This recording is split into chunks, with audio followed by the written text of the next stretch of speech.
wabarakatuh. Hamdan wa syukran lillah, salatan wa salaman ala rasulillah wa ala alihi wa sahbihi wa man tabi'ahuda, amma ba'du. Wa kama qala ta'ala fi ayatil Qur'anil karimah, a'udzu billahi minasy syaithanir rajim. Bismillahirrahmanirrahim. Ya ayyuhalladzina amanu kutiba 'alaikumus syiyamu kama kutiba 'alal ladzina min qablikum la'allakum tattaqun.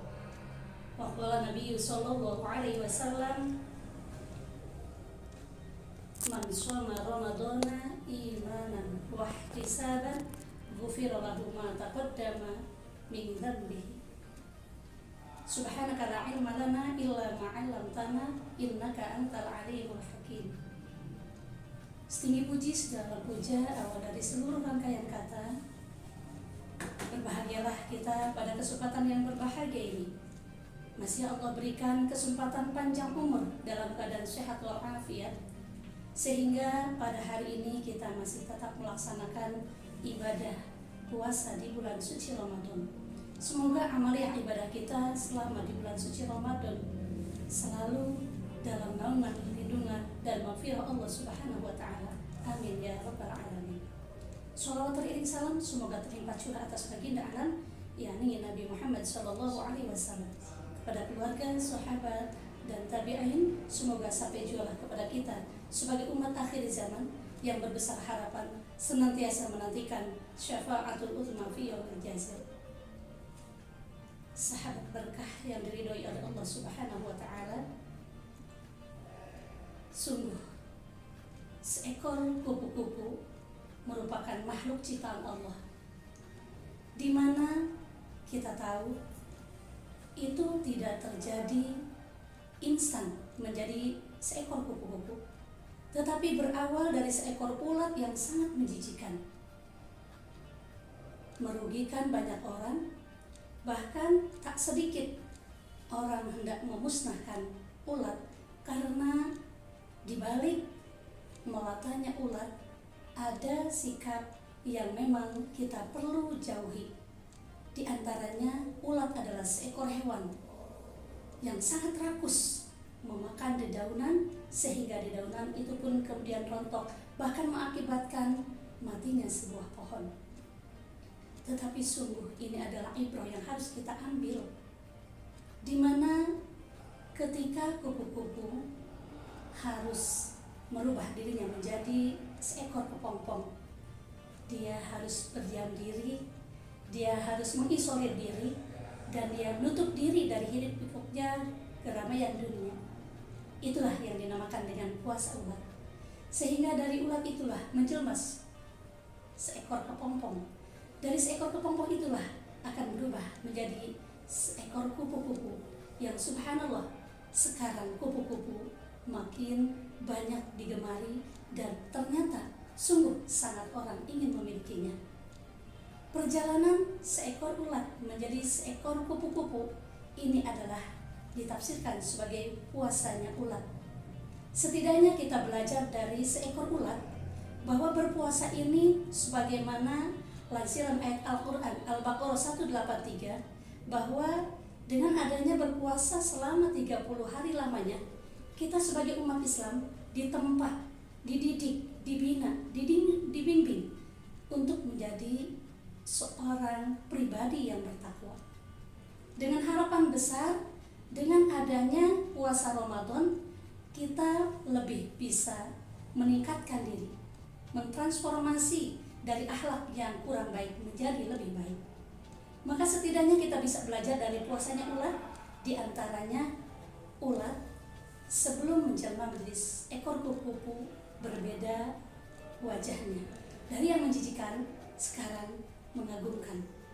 Kemudian perubahan yang kedua, ulat dari yang namanya ulat berubah menjadi seekor kupu-kupu, dan makanannya pun sungguh sangat luar biasa.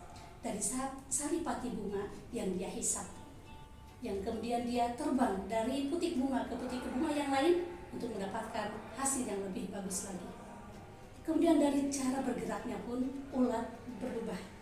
Dari cara berjalan dengan merayap dan melata, sekarang seekor kupu-kupu bisa menjadi seekor hewan yang terbang.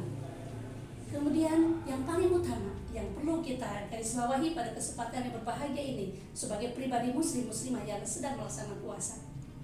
Ulat bisa merubah tabiatnya, bisa merubah sikapnya, sehingga ini menjadikan suatu cita-cita kita yang agung menjadi khairun nas anfa'uhum linnas. Sebaik-baiknya manusia adalah yang bermanfaat bagi semua orang.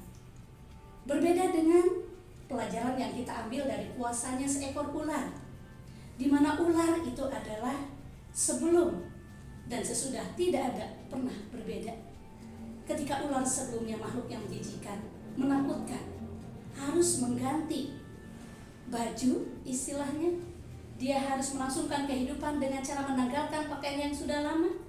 Sebelum berubah, dia tetap ular. Ketika puasa pun dia tetap jadi ular. Cara bergerak tidak ada perbedaan, dan dari tabiat dan sikap pun sama sekali tidak ada perubahan. Ini yang dikhawatirkan, sehingga kita harus menjaga agar supaya kita tidak sia-sia. Maka banyak amalia yang harus kita lakukan pada bulan Ramadan. Di antaranya dengan menahan hawa nafsu. As-shaumu junnatun. Puasa ini adalah merupakan perisai bagi kita semua untuk tidak melakukan hal-hal yang dilarang oleh agama. Kemudian kita pun mesti belajar dari puasanya ular. Jangan sampai puasa ini tidak mendapatkan apa-apa. Seperti apa yang dikhawatirkan oleh Rasulullah SAW. Rubba shaimin laisa min siyamihi ilal ju'u wal atashu. Na'udzubillahi min dzalik. Banyak orang yang berpuasa, tapi sayang 1000 kali sayang, puasanya tidak berbias dalam kehidupan sehari-hari. Dan ini hanya menjadikan rutinitas tahunan saja tanpa adanya rutinitas keseharian yang seharusnya kita harus jauh lebih baik dari sebelum kita melakukan puasa. Masih banyak ibadah yang harus kita laksanakan pada bulan Ramadan ini. Di antaranya adalah dengan melaksanakan sholat tarawih. Di pagi sampai menjelang terbenam matahari, kita berjuang karena bulan Ramadan ini di samping disebut bulan Ramadan juga disebut syahrul jihad, bulannya berjuang.